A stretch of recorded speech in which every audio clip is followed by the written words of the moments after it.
Hello, everyone. Today, we are going to introduce a video surveillance solution. First, we need to obtain Harmony's firmware. The first firmware supports HDMI screen. The second firmware supports EP screen. If you are using a MIPI screen, you can refer to the following tutorial configuration. Here I take HDMI firmware as an example. Unzip the downloaded firmware compressed package.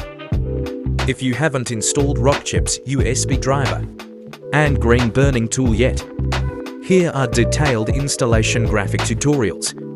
You can also watch previous video tutorials on burning Debian systems. After installing the driver and burning tool, we open the burning tool, right-click and click Import Configuration. Select the co.infig.cfg file in the firmware package. Double-click on each row. Modify the path where the firmware is placed.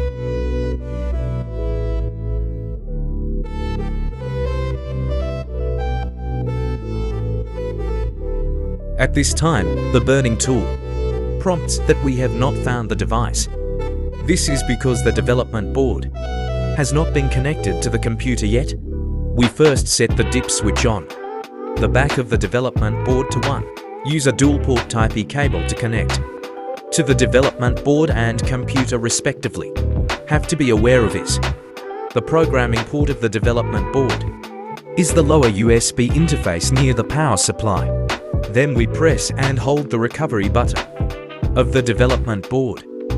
Then power on the development board to enter loader mode. When the burning tool discovers the loaded device, click Execute to burn.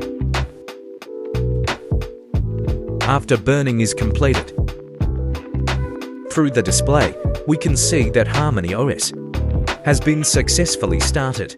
That's all for today. Subscribe our channel for more videos.